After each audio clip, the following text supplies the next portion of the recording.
Halo semuanya, selamat datang kembali di channel FT Share. Di video kali ini kita akan membahas mengenai supercharger versus turbocharger, seperti yang kita bilang kemarin. Nah, di video kali ini kita akan membahas lebih dalam mengenai kedua komponen ini. Kita akan membahas sedikit sejarah, kekurangan serta kelebihannya, tapi sebelum mulai seperti biasa. Oke, sebelum kita lanjut, ini dia list teman-teman yang support kita via Saweria di minggu ini. Yang pertama ada manusia biasa dan juga yang kedua ada Jendra. Seperti biasa, terima kasih untuk support kalian, baik yang berdonasi dan juga teman-teman yang selalu meramaikan channel ini. Dan semoga rezeki kita semua selalu dilancarkan, dimudahkan prosesnya, serta dilipat gandakan juga. Amin. Seperti yang kita tahu dari video sebelumnya bahwa untuk mendapatkan kendaraan yang memiliki daya dan top speed yang tinggi bukan hanya tentang seberapa besar kapasitas mesin yang dimiliki, melainkan seberapa banyak kapasitas bahan bakar yang dapat diproses dan diolah dengan sempurna sehingga berhasil menjadi daya tambahan bagi sebuah mesin. Nah, untuk menghadapi masalah tersebut, turbocharger dan juga supercharger hadir sebagai solusi yang banyak diminati oleh para pencinta otomotif industri. Karena sudah terbukti, alat ini dapat berfungsi untuk meningkatkan power yang dihasilkan bagi mesin, dengan menambahkan udara secara paksa atau yang biasa disebut sebagai force induction. Saking saktinya, kedua alat ini bisa meningkatkan power sebanyak 50% hingga 2 kali lipat dari tenaga standar mesin dengan kapasitas yang sama dan spesifikasi yang sama juga. Jadi misalkan kita ambil sampel, mesin yang kapasitasnya 1000 cc yang awalnya memiliki daya sebesar 50 horsepower, dengan penggunaan alat ini, maka mesin tersebut bisa menghasilkan output daya sebesar 100 horsepower. Tapi walaupun kedua alat ini memiliki fungsi, mekanisme, dan tujuan yang sama, namun kenyataannya kedua alat ini memiliki sistem kerja yang jauh berbeda. Begitu juga dari sisi kelebihan serta keterbatasan. Oke, sebelum masuk lebih dalam, nggak ada salahnya kita sedikit mengulang sejarah-sejarah dari kedua komponen ini terlebih dahulu. Mulai dari yang pertama, supercharger. Alat ini pertama kali diperkenalkan oleh G. Jones dari Birmingham sebagai foundernya pada tahun 1848. Supercharger pertama kali diaplikasikan untuk alat industri seperti metalurgi dan industri lainnya. Melihat potensi yang dimiliki, founder two-stroke yang bernama Sir Dougal Clerk mencoba mengaplikasikan pada mesin motor hasil penemuannya pada tahun 1878.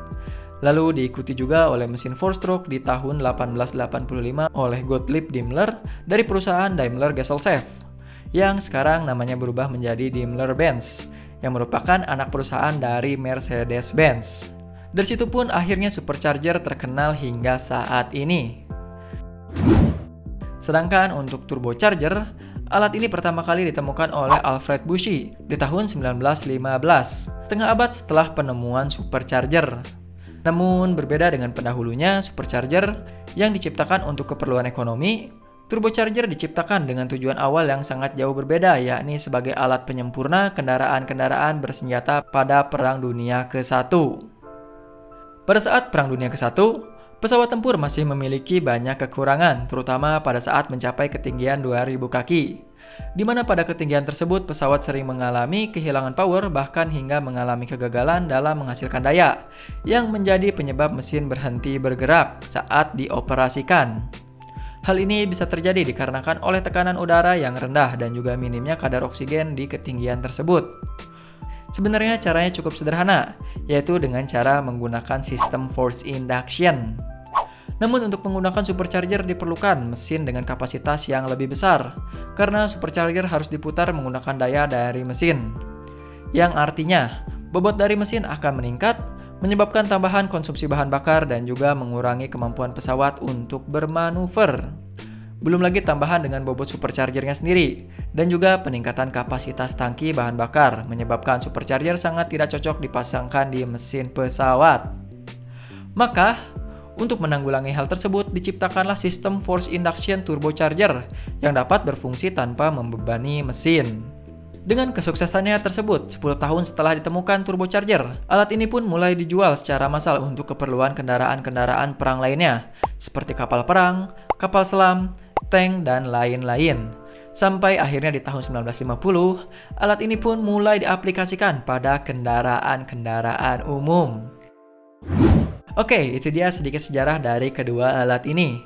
Di sini kita bisa melihat, walaupun tujuannya sama, Kedua alat ini memiliki historis dan target awal diciptakan yang sangat berbeda sebelum akhirnya dipasangkan pada kendaraan umum produksi massal. Oke, sekarang kita akan langsung masuk ke pembahasan mengenai keterbatasan dan kelebihan dari kedua alat ini. Kita mulai dari supercharger terlebih dahulu. Keunggulan terbesar dari supercharger jika dibandingkan dengan turbocharger yang paling utama adalah tidak adanya lag sedikit pun. Bahkan power akan langsung terasa di putaran bawah karena supercharger langsung terhubung dengan mesin untuk menghasilkan power dari force induction, yang dimana membuat boost yang dihasilkan terjadi secara linear. Sedangkan untuk kekurangan dari supercharger, yang pertama kekurangan dari supercharger merupakan kekurangan yang paling besar. Karena untuk menghasilkan sebuah power, supercharger juga membutuhkan sumber tenaga untuk bekerja, yang membuat supercharger secara signifikan tidak efisien jika dibandingkan dengan turbocharger. Kekurangan yang kedua adalah mengurangi durabilitas sebuah kendaraan. Karena dengan diaplikasikan sistem force induction termasuk turbocharger, sebuah mesin akan bekerja lebih keras untuk menghasilkan sebuah power. Oleh karena itu, jika kita mengaplikasikan sistem force induction pada mesin kendaraan, akan lebih baik jika kita mengutamakan merombak mesin dengan meningkatkan durabilitasnya daripada kita mengandalkan stock part. Oke, itu dia kekurangan dan kelebihan dari supercharger.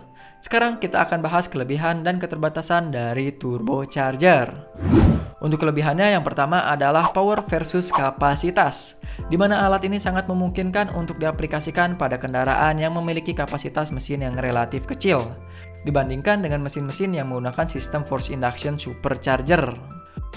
Lanjut. Kelebihan yang kedua dari turbocharger adalah konsumsi bahan bakar yang jauh lebih efisien dibandingkan dengan supercharger.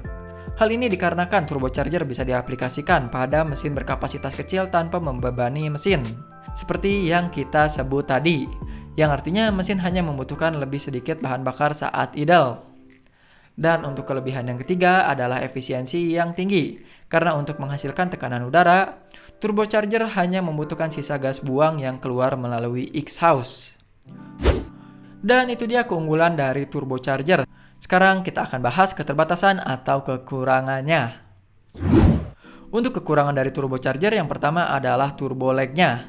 Pasti kalian gak akan asing lagi dengan hal ini, karena semua turbo pasti memiliki yang namanya turbo lag. Yang jelas ini membuat sebuah kendaraan kurang nyaman saat digunakan. Lalu kekurangan yang kedua untuk turbocharger tradisional atau yang standar adalah boost yang dihasilkan memiliki rentang RPM yang jauh lebih sempit. Hal ini bisa terjadi dikarenakan boost baru terasa saat turbo dalam keadaan spool up saja. Dan selanjutnya kekurangan yang ketiga yang terakhir adalah lonjakan daya yang terjadi secara konstan. Mungkin ini bisa disebut sebagai kelebihan untuk beberapa orang, di mana pada saat turbocharger telah mencapai batas putaran yang dibutuhkan atau spool up, turbocharger akan dengan seketika memberikan lonjakan daya. Tentunya hal ini bisa menyebabkan traksi pada ban dan menyebabkan ketidakstabilan pada sebuah kendaraan. Oke, itu dia kelebihan dan juga keterbatasan atau kekurangan dari supercharger dan juga turbocharger. Dan sekarang kita masuk ke bagian kesimpulan.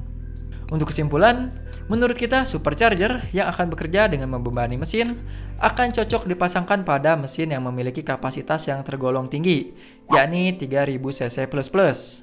Karena walaupun alat ini dapat meningkatkan power hingga 2 kali lipatnya, bahkan lebih, tenaga yang hilang pun dari pengaplikasian alat ini cukup besar, yakni bisa mencapai 35% dari total daya yang dihasilkan.